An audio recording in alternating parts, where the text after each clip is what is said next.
माँ दुर्गे। आज मैं लेके आया हूँ माता के दूसरे स्वरूप ब्रह्मचारिणी का वर्णन। माँ दुर्गा की 9 शक्तियों का दूसरा स्वरूप ब्रह्मचारिणी का है। यहाँ ब्रह्म शब्द का अर्थ है तपस्या, ब्रह्मचारिणी अर्थात तप की चारणी, तप का आचरण करने वाले। कहा भी है वेदस्थ तपो ब्रह्म, वेद तप और तत्व ब्रह्म शब्द के अर्थ है। ब्रह्मचारिणी देवी का स्वरूप पूर्ण ज्योतिर्मय एवं अत्यंत भव्य है। इनके दाहिने हाथ में जप की माला एवं बाएं हाथ में कमंडलू रहता है। अपने पूर्व जन्म में जब ये हिमालय के घर पुत्री रूप में उत्पन्न हुई थी, तब नारद के उपदेश से इन्होंने भगवान शंकर जी को पति रूप में प्राप्त करने के लिए अत्यंत कठिन तपस्या की थी। इसी दुष्कर तपस्या के कारण इन्हें तपस्चारिणी अर्थात ब्रह्मचारिणी नाम से अभिहित किया गया। 1000 वर्ष इन्होंने केवल फल मूल खाकर व्यतीत किए थे। 100 वर्षों तक केवल शाक पर निर्वाह किया था। कुछ दिनों तक कठिन उपवास रखते हुए खुले आकाश के नीचे वर्षा और धूप के भयानक कष्ट सहे। इस कठिन तपस्या के पश्चात 3000 वर्षों तक केवल जमीन पर टूटकर गिरे हुए बेलपत्रों को खाकर अहर्निश भगवान शंकर की आराधना करती रही। इसके बाद उन्होंने सूखे बेलपत्रों को भी खाना छोड़ दिया। कई हजार वर्षों तक वह निर्जल और निराहार तपस्या करती रही।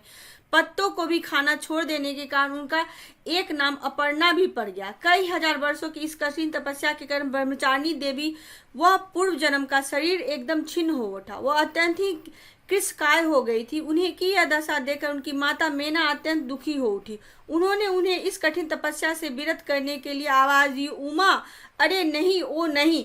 तब से देवी ब्रह्मचारिणी का पूर्व जन्म का एक नाम उमा भी पड़ गया था। उनकी इस तपस्या तीनों लोकों में हाहाकार मच गया। देवता, ऋषि, सिद्धगण, मुनि सभी ब्रह्मचारिणी देवी की इस तपस्या को अभूतपूर्व पुण्याकृत बताते हुए उनकी सराहना करने लगे। अंत में पितामह ब्रह्मा जी के आकाशवाणी के द्वारा उन्हें संबोधित करते हुए प्रसन्न स्वरों में कहा, हे देवी, आज तक किसी ने ऐसी कठोर तपस्या नहीं की थी। ऐसी तपस्या तुम्ही से संभव हुई थी। तुम्हारे इस अलौकिक कृत्य की चातुर्दिक सराहना हो रही है। तुम्हारी मनोकामना सर्वतोभावेन परिपूर्ण होगी। भगवान चंद्रमौली शिवजी तुम्हें पति रूप में प्राप्त होंगे। अब तुम तपस्या से विरत होकर घर लौट जाओ। शीघ्र ही तुम्हारे पति तुम्हें बुलाने आ रहे हैं। माँ दुर्गा का यह दूसरा स्वरूप भक्तों और सिद्धों को अनंत फल देने वाला है। इनकी उपासना से मनुष्य में तप, त्याग, वैराग्य, सदाचार, संयम की वृद्धि होती है। जीवन के कठिन संघर्षों में भी उनका मन कर्तव्य पथ से विचलित नहीं होता। माँ ब्रह्मचारिणी देवी की कृपा से उसे सर्वत्र सिद्धि और विजय की प्राप्ति होती है।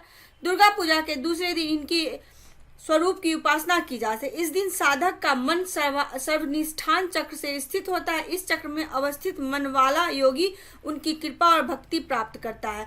अतः माँ दुर्गा के दूसरे स्वरूप ब्रह्मचारिणी का वर्णन यही समाप्त होता है। आप सभी का बहुत बहुत धन्यवाद। जय माँ दुर्गे।